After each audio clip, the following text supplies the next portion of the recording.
Hello, welcome to the Renaissance Leadership Odyssey podcast. I'm your host, Victor Vogel. This evening, we're talking about interpersonal communication and specifically my interpersonal communication uh, leadership course. Now, I designed this course to coincide with my Renaissance Leadership Odyssey program, and you can find out about that on some previous podcasts I've done.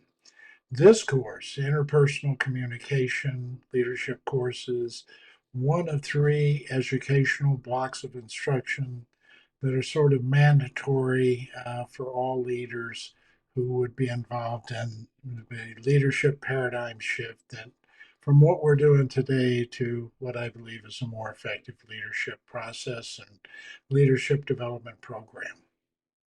So, what I want to do this evening is a couple of things. I want to discuss the interpersonal communication leadership course agenda so that you know what's happening in the course. I want to talk to you a little bit about how that course is conducted.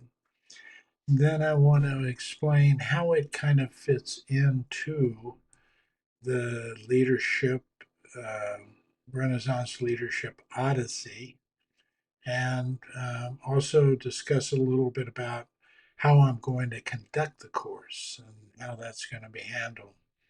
So let's jump into what is interpersonal communication. I have a short primer I'd like to show you that basically discusses um, what's going on when two people talk. And I've simplified it to two people. You can make it a lot more complex real quickly. But for the sake of understanding the concepts and the principles and what we're going to be teaching in this course, that there's more to communication than just talking and listening, or just feedback and active listening.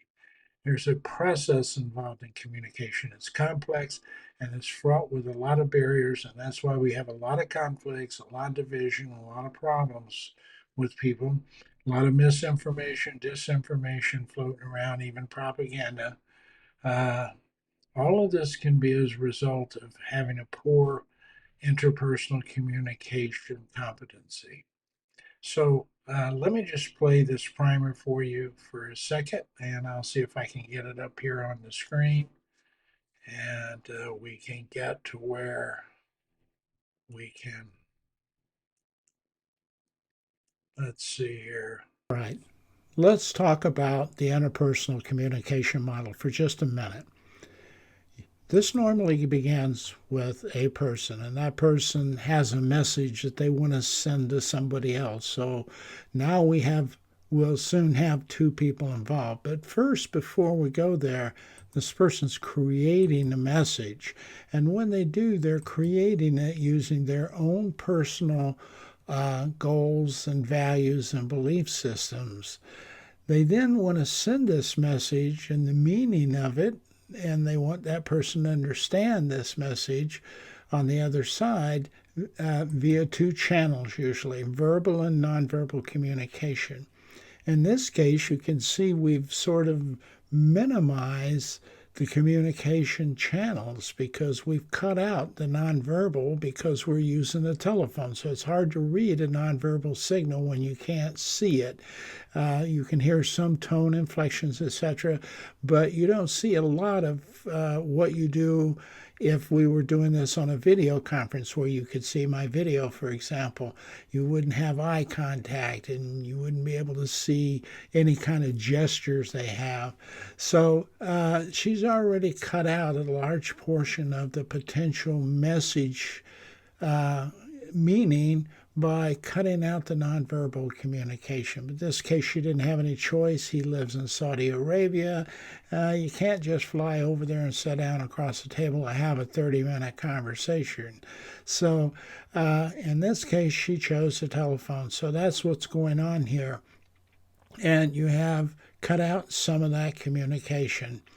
And then once he receives that message, what you'll see here is when he gets the message, he interprets it using his values and belief system. The way we have this model set up is part of another webinar I do, but it's focusing on the idea that this person is in Saudi Arabia, she's an American woman. There are a lot of barriers in the way besides not having nonverbal communication. There are his value systems and beliefs in women, her value systems and beliefs in women, a lot of potential for conflict that can cloud the meaning of that message. So if this is all we did, she really has no idea of whether or not he heard the message effectively and believed and understood the meaning as she intended it. So consequently, she has to pay attention. She has to be an active listener. And because when he responds, he's going to respond the same way. You have the same verbal communication coming back from him using the same network, the telephone, but again, you've cut out the nonverbal communication. Now, what we know about the nonverbal communication is when you do research and ask people what they associate with the meaning, 70% of that communication is normally associated with the nonverbal cues. So she's already minimized how effective she can be. So this verbal feedback is very important. Because it's from the verbal feedback that she's going to receive the cues as to whether or not he understands it. So it begins a cycle. What happens here, then she, having heard the feedback from him, creates another message to further clarify, depending on how much she believes he stood or understood or didn't understand.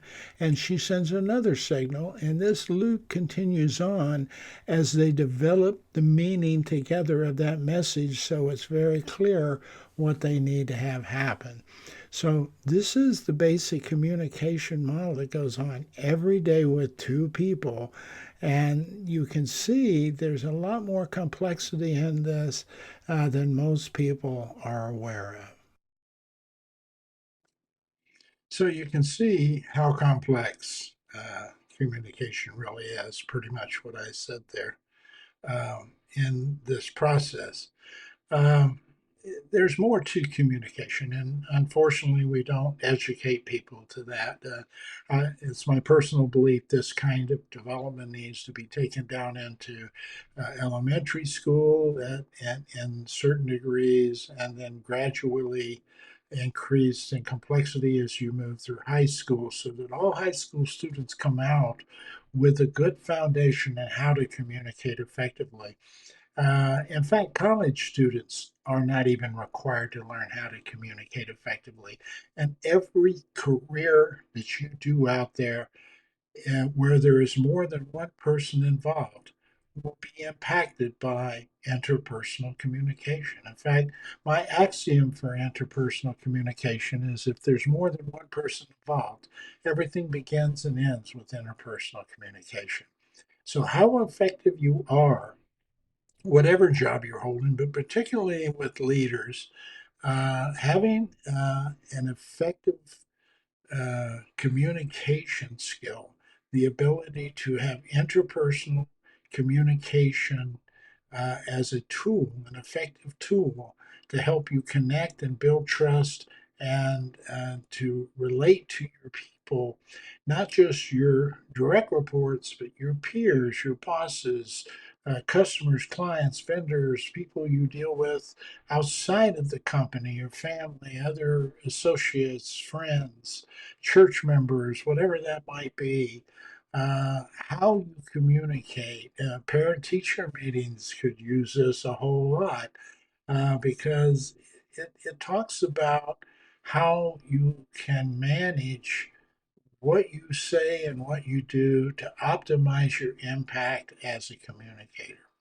Leaders definitely need this. Generally, I think everybody should have this course somewhere in the early parts of their life versus the latter parts.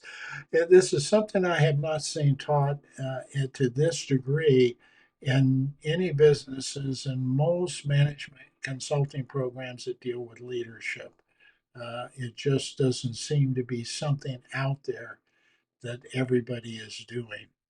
So let's talk a little bit about what's inside this course, and then we'll talk a little bit about how that course is conducted. So let me see if I can.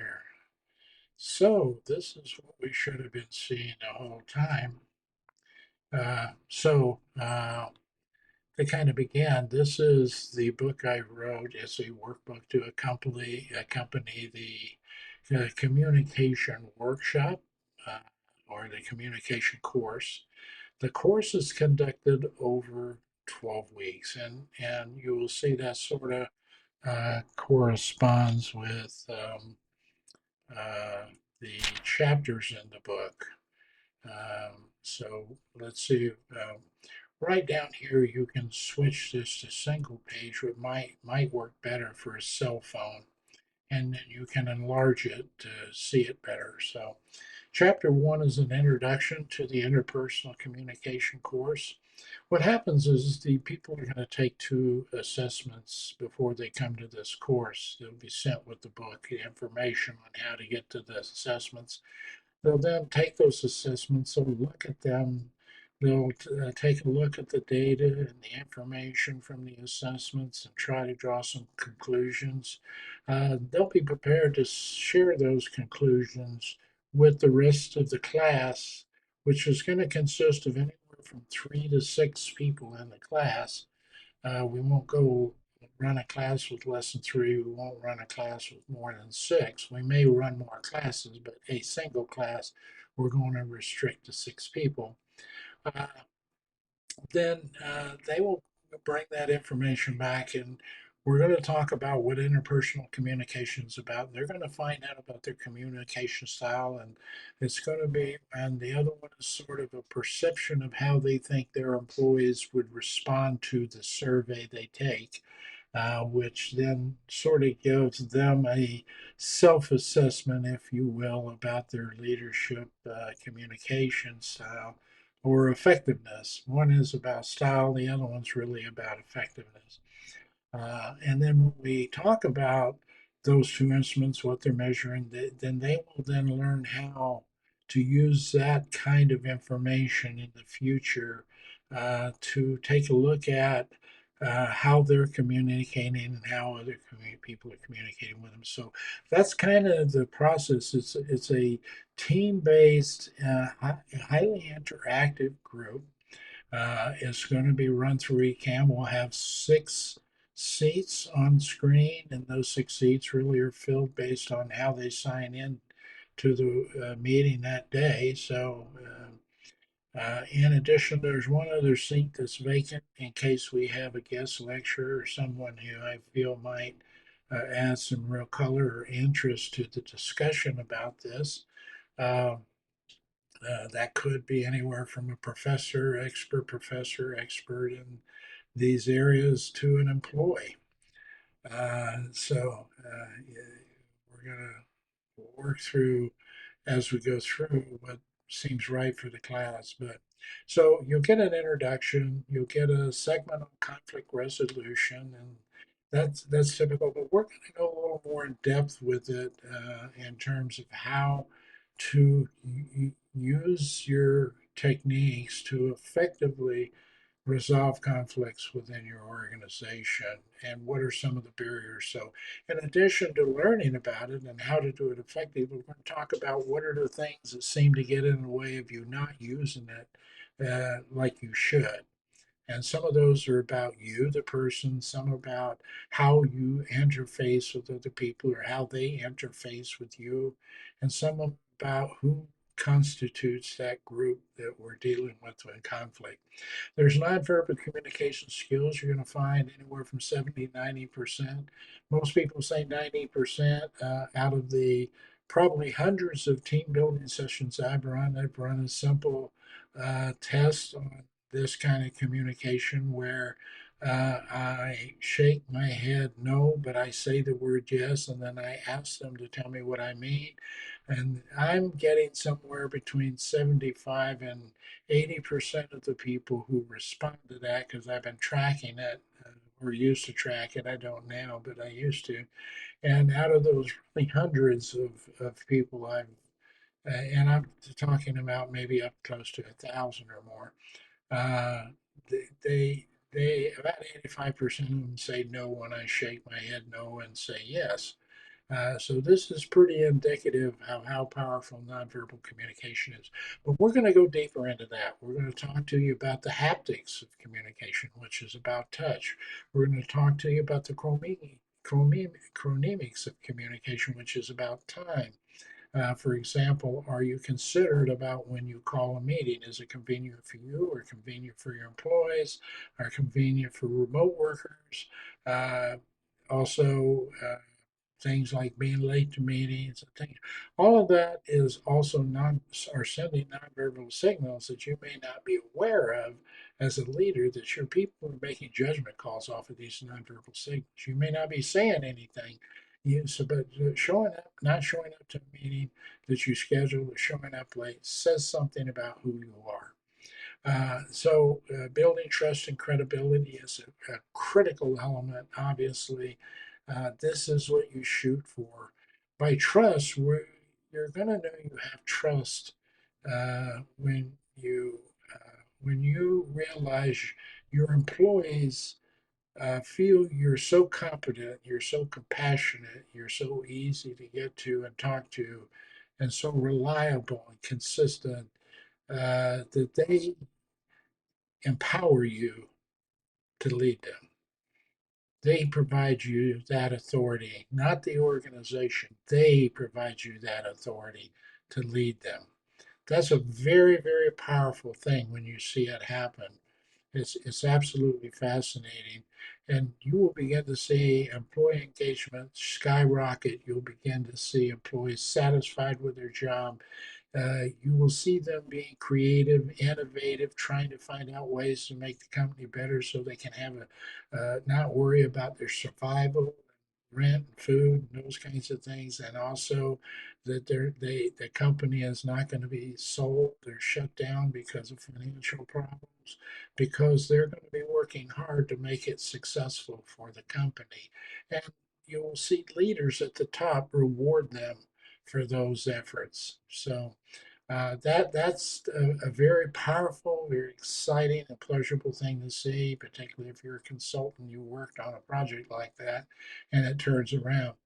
Um, Communication strategies for motivating, inspiring teams. Here, this talks about engagement. This talks about excitement, where people are out talking about. I remember I used to work for Ross Perot, and they were the Amazon and the Apple of my era.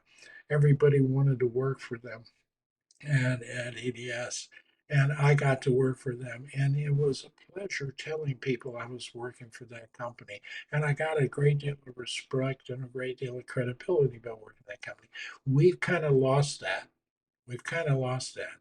And we've lost that because I believe that we have changed how we communicate and how we view leadership's role in organizations. And we've got to learn how to change that. So motivation is going to be an issue. And developing active listening, of course, active listening is something that's taught in a way that I really feel uncomfortable with out there. Now, people are teaching it as a normal course of listening. And, excuse me, active listening. Hold on one second.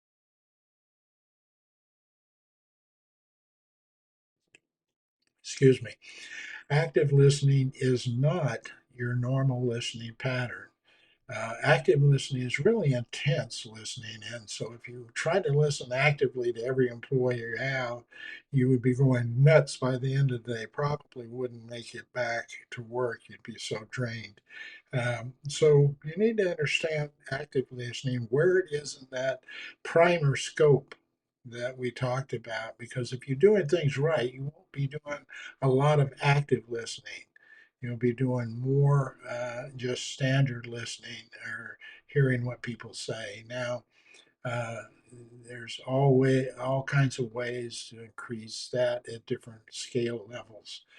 Communicating with diverse teams and cultures and leaderships. You do not live in a world anymore where every person is exactly like the other person.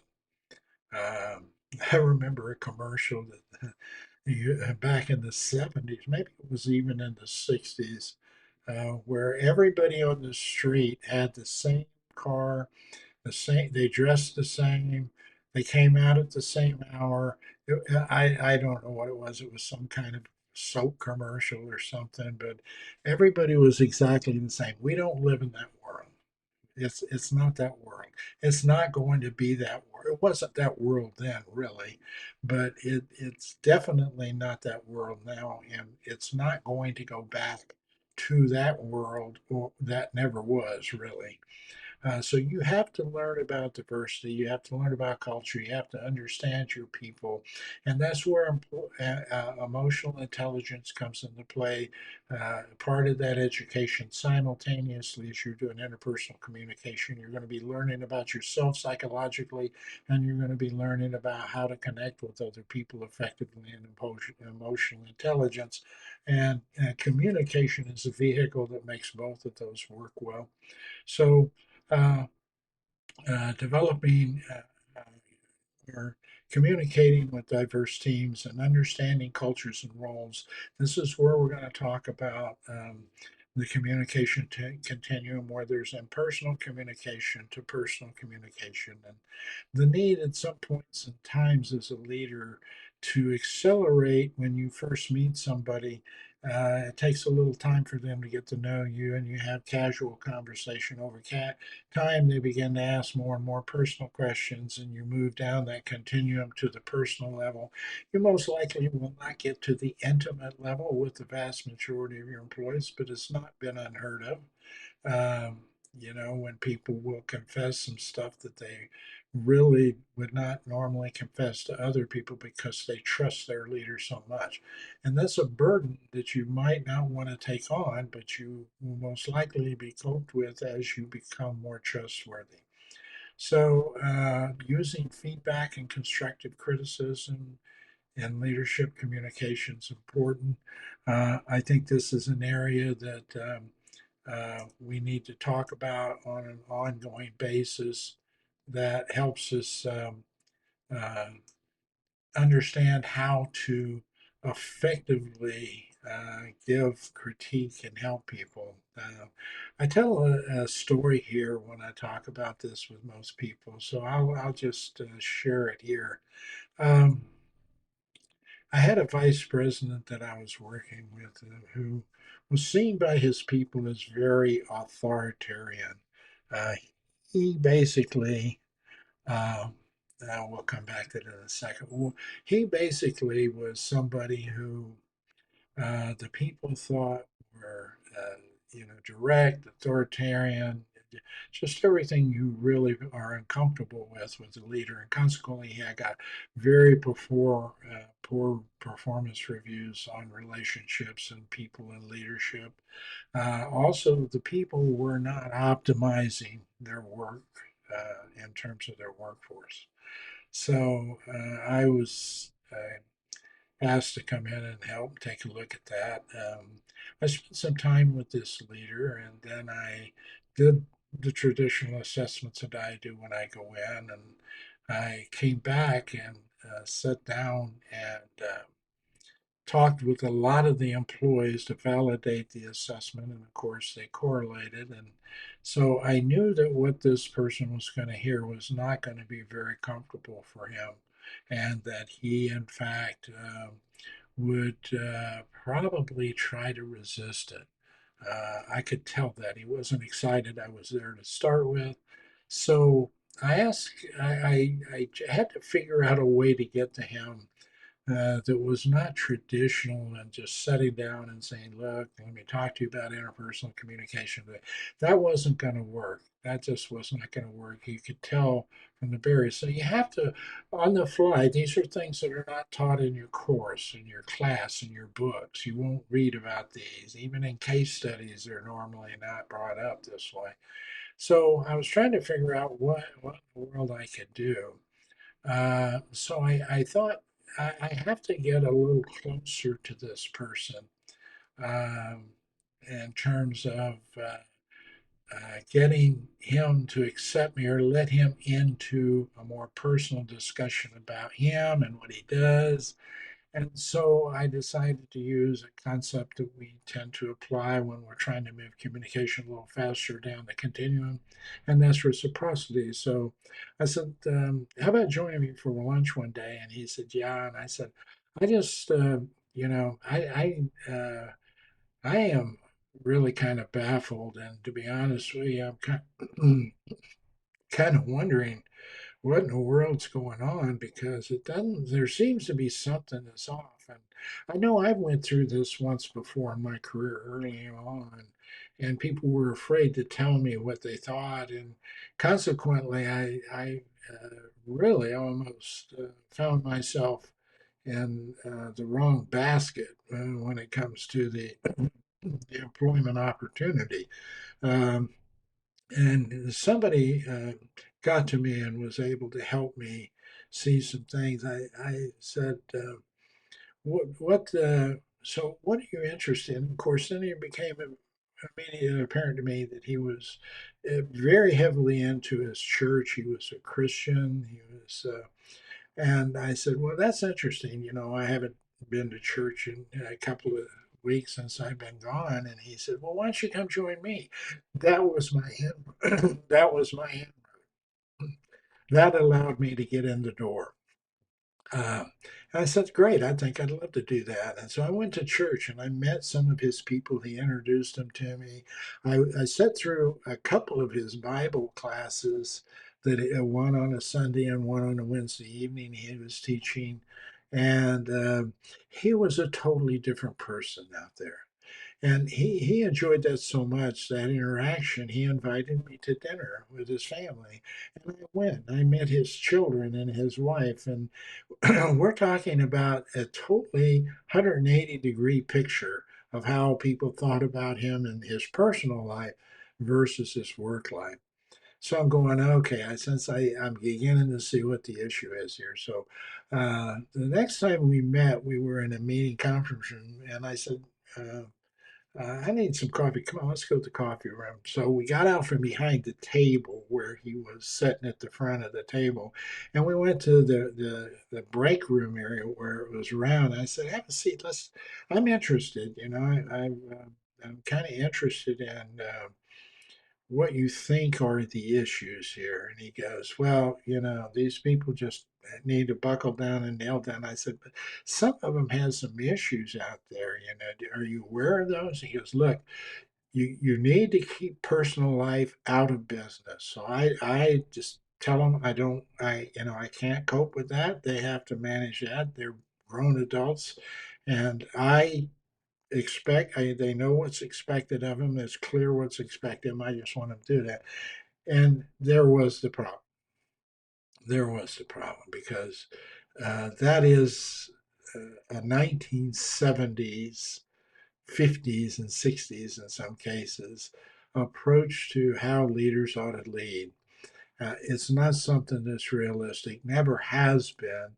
And those people who have been really effective leaders never have used that style to separate them from their workers.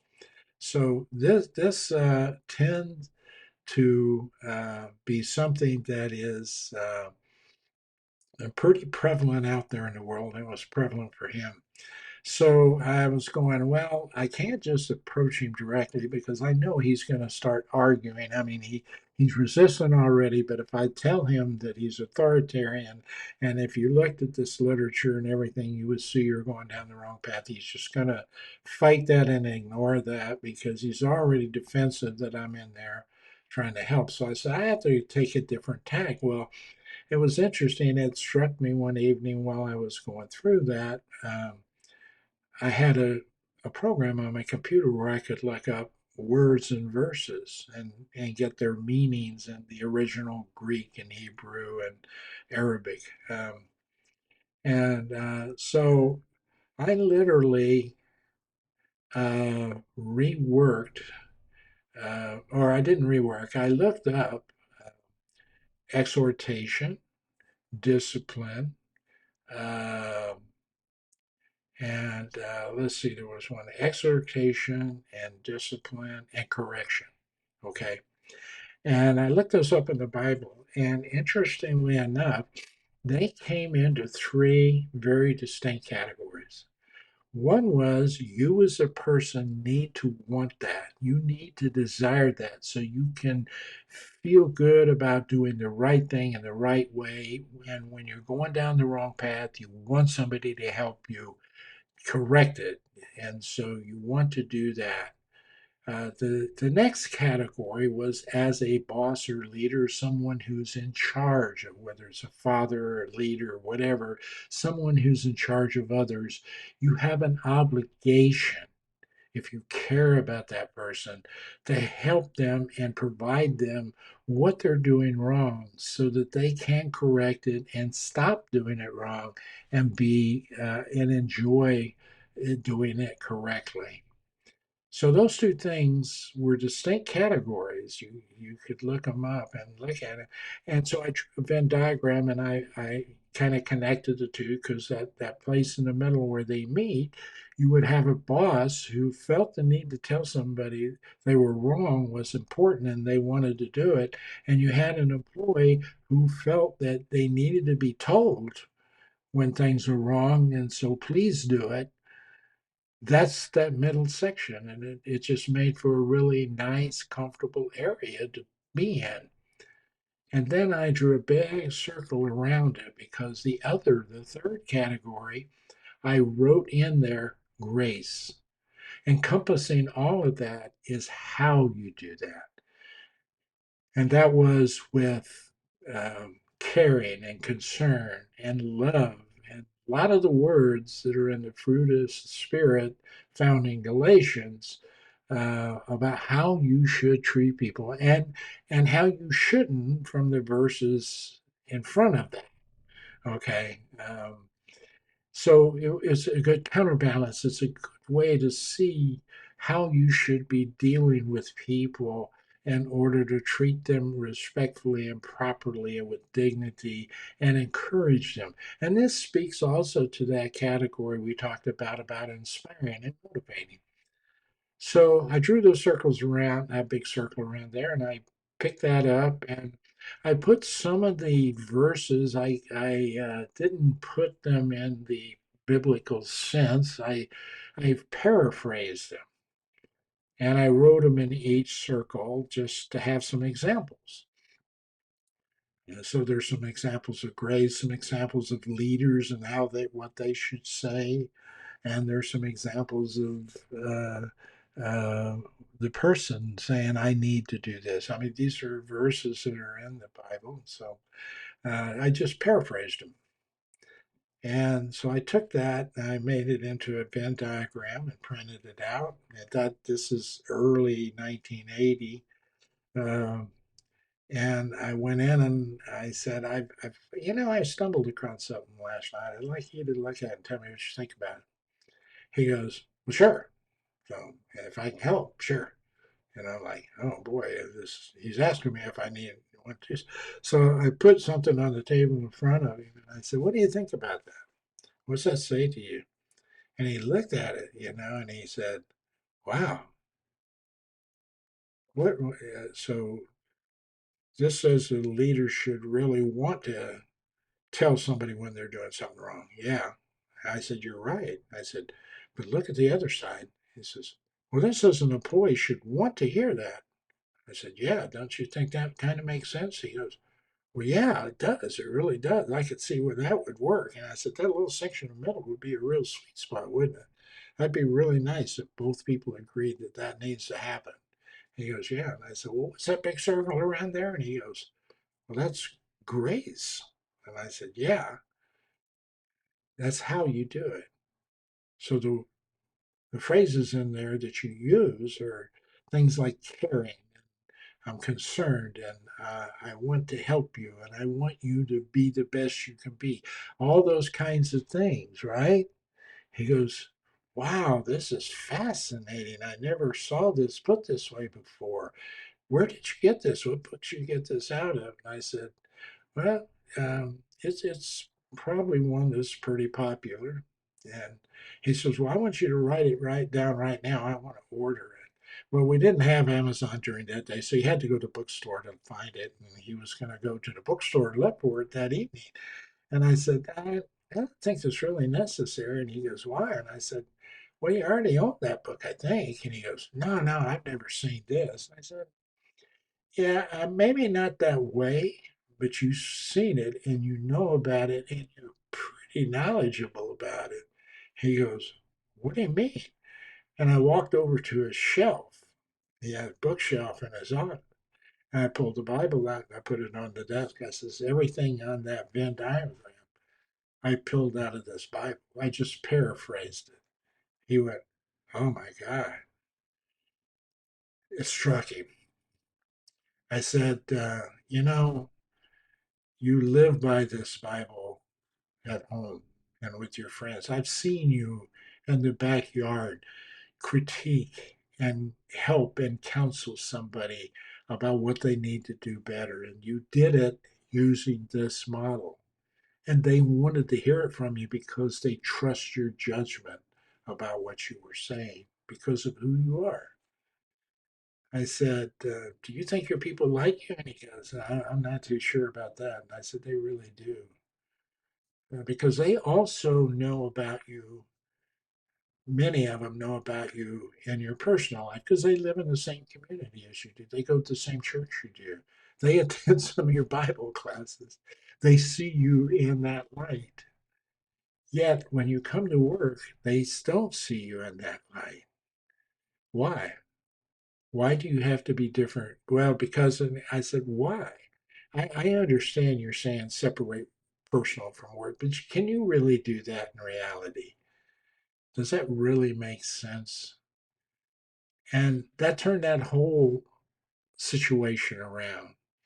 So I just wanted to tell you that story because there's an example where this wasn't something I did that was found somewhere in a book that you read that's a case study you can use. It was my understanding of the concept and where he was and what was going on in his work environment, in his home, and his personal environment, and how those were colliding differently for different reasons and what the concepts were. And I found an inroad that is not a normal approach to consulting and counseling with a VP as a consultant. It was a softer approach. It was a help me figure this out. Let's talk about this approach.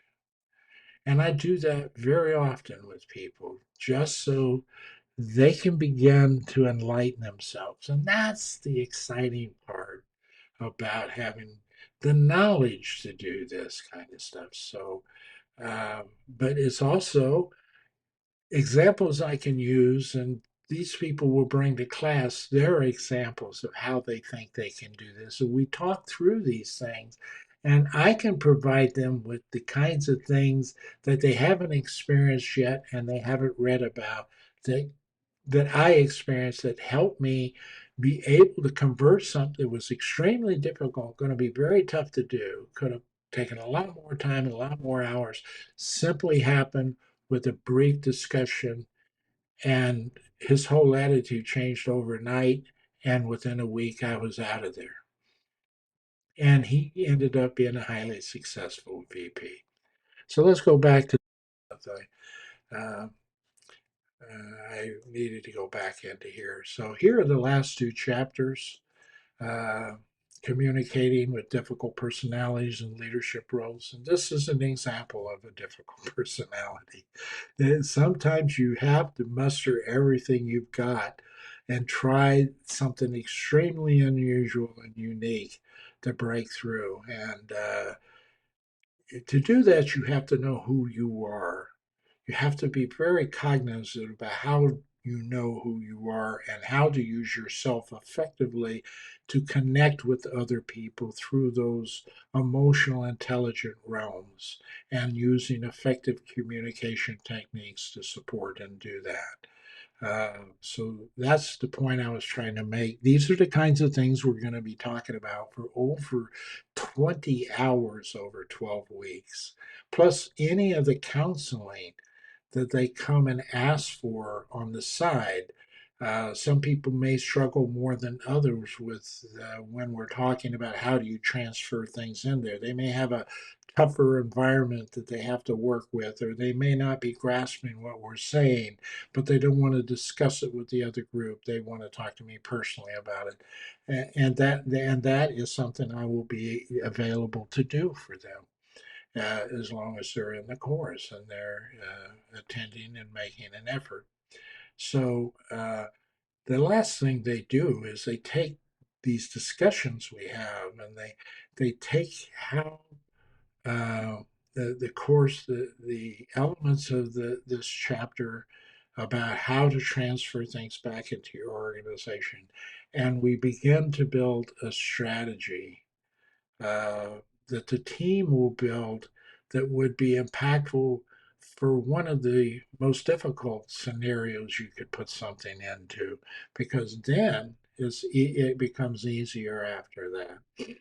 So that's sort of what we're doing in the interpersonal communication course. How does it tie to the Renaissance Leadership Odyssey? It does in a way that these three categories, psychology, sociology, and communication, are components of what a leader must master. And they're, like I said earlier, they're inextricably intertwined to the point where you can't say one is better than the other, or you can't do without one. You have to have them all. So it's like you can, in the Renaissance Leadership Odyssey program, people are taking all of these courses simultaneously. They're working with Shujat and his team and his coach or whoever, learning about themselves and how to manage themselves personally. And they'll be learning about emotional intelligence from that perspective, from the leader's perspective. How does this impact you in a how can you use this effectively? But then at the same time, they're going to be getting some of the same kind of information, but from a different perspective, from the perspective of how you can take this and go work it and use it effectively with others. So uh, those two kinds of things are happening simultaneously while you're in my communication course, learning how to use communication effectively. All of that is happening. You can kind of think of it as a semester, a semester of different courses you're taking simultaneously around the area of how to connect and build trust effectively. And those you're taking, maybe a course on a Tuesday evening during the week with me. You may be taking a course on Thursday evening with somebody else. Another course may be an online course on a weekend or on a different night.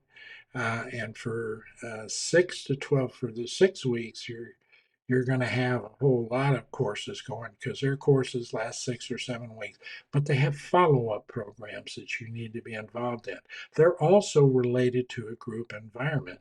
So what makes this happen is you've got two options here. You have an option of using your existing group in my class, the team in that, or the team in that you work with to use that team as a team that you work with your Shirzad Samin's group, because a lot of the people in my communication team may also be in that team. So you're beginning to be able to work with people you know and work with people you trust. Uh, in addition to that, you could also work with a team of your people, and they could be learning a lot while you're learning this stuff also.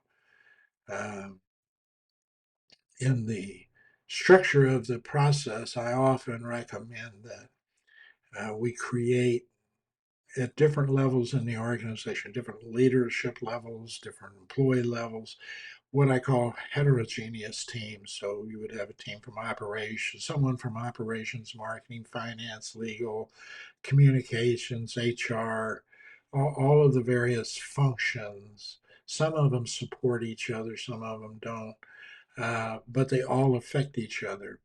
And have those people talking about something other than what they specifically do as a job, but things that are impacting the whole corporation. Think about that. You have employees talking about things from different departments, talking about things that are going on with the organization, impacting that organization.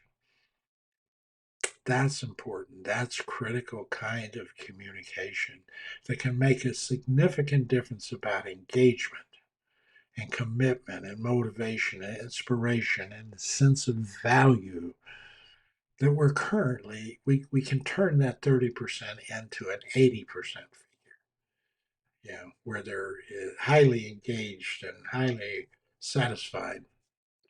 You can do that through the Renaissance Leadership Odyssey, the full program, but communication is the basis of those other two programs won't work real well because you're discovering things by interacting with other people. And you can't do that without communicating. So the better you are at communicating, the better you're going to be in those other two programs.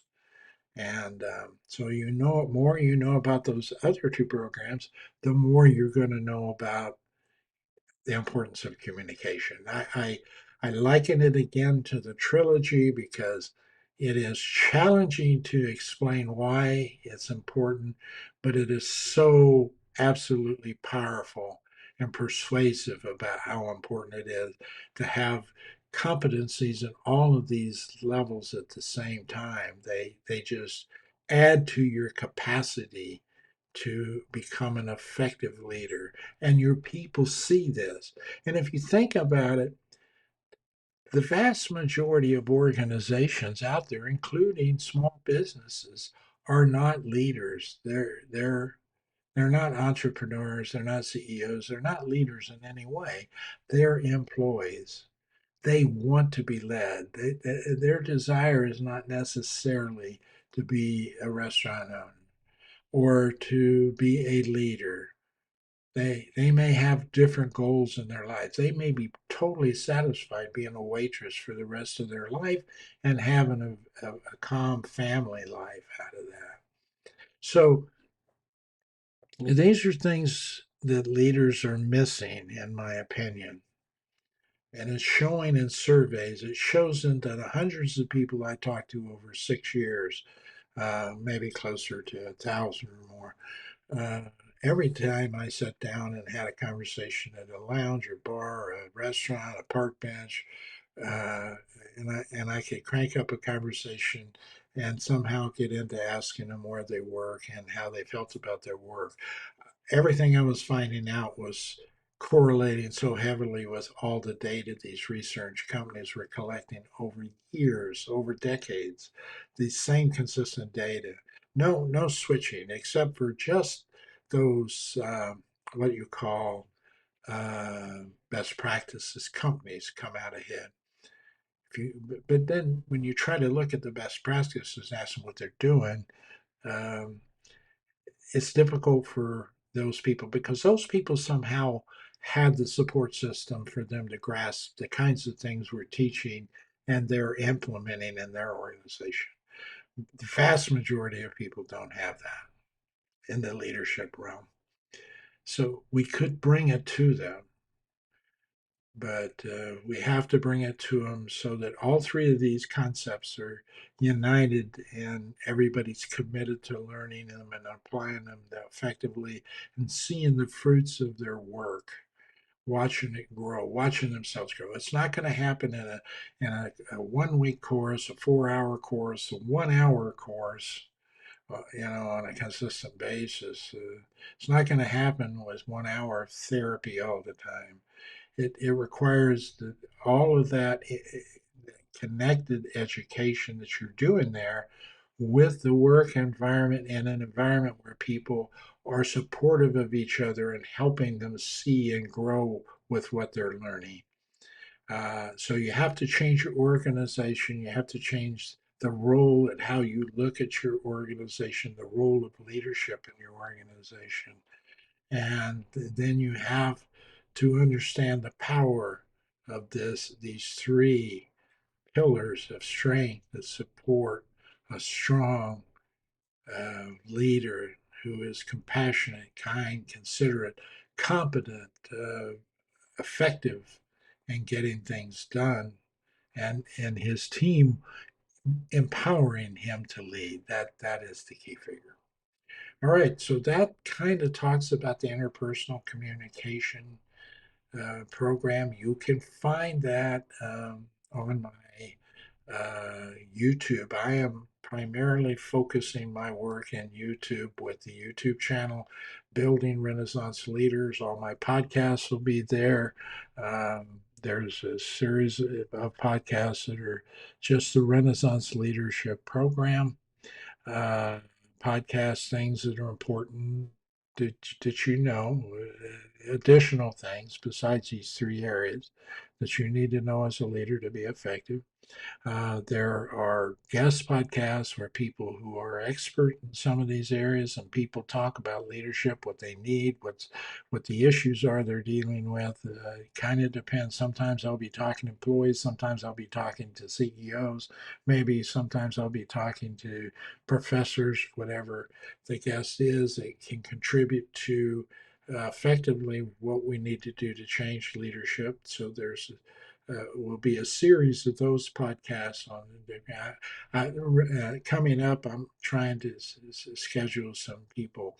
I have some real beliefs and some real specific data that tells me I think women will come out very strongly as strong leaders in the future, and so we need to figure out how to bury this gender variance that we have, because if you want effective leaders in your organization, you're going to find some women might be your better choices. We just have to try to restructure some of this so that the reason we have to restructure the organization, because right now it's not very appealing to them. Everybody wants to go out and be their own boss. That's kind of unrealistic in real life. So organizations, the sooner they grasp the idea that if they want employees back into the organization, they need a paradigm shift. They need a paradigm shift to do that. And that's probably going to happen. I just hope it happens with my program that's here and ready to help them go in that direction versus them running into some very difficult things that cause a lot of problems for a lot of other people, employees, as well as supply chain lines and a bunch of other things are impacted by this. So you're impacted by this as a normal human being out there working every day for somebody. You're impacted by how effective organizations can be, and you need to get engaged with that as much as you need to get engaged with politics and other things. You need to help your organization be what you would like it to be. And I've seen some people who do that. They do it, and many of them are very quiet about it, but they're doing it. They're really doing it by example, but they're very quiet. You know, they're not out there tooting the horns. They're excited about shouting it at the top of their lungs. They just casually in there doing it day in and day out. And somebody comes along, it does an assessment like myself, we find these people. They're going, you've been doing this all along. Why isn't the rest of the why haven't you put this in front of the rest of the organization? And that's where we begin to find the barriers. And once you get those, you can begin to tear them down, and organizations can begin to rebuild effectively. But it takes a lot of looking and a lot of self searching, of which we haven't spent a lot of time teaching leaders how to do that effectively. So that's a real big step forward in this program. Uh, And like I said, you can find Building Renaissance Leaders. Go to my community page, put your thoughts down about leadership. Let me know on that community page the things that you're struggling with along these lines, and tell me what you think you'd like to do to see what you could do to make it better. And you don't have to be a leader. You could be an employee. It's important employees learn how to talk to leaders too. That's why I don't stop at leadership. I take positive intelligence and emotional intelligence and communication straight into the employee ranks, because that whole idea of having your employee work together without you spending a lot of time helping them do it, it comes from them having the knowledge to do it effectively. But we don't tend to take it down into the organization because right now we got all that training outsourced and we're sending people out and it's costing a lot of money and companies don't want to spend that money on people like at the lower levels for some reason, which is still a mystery to me. But we could find that out in implementing some of these programs. Have a nice evening. I'm sorry about all the complications with this, but by the time it gets out, I hope it comes across the right way to you. You have a nice day.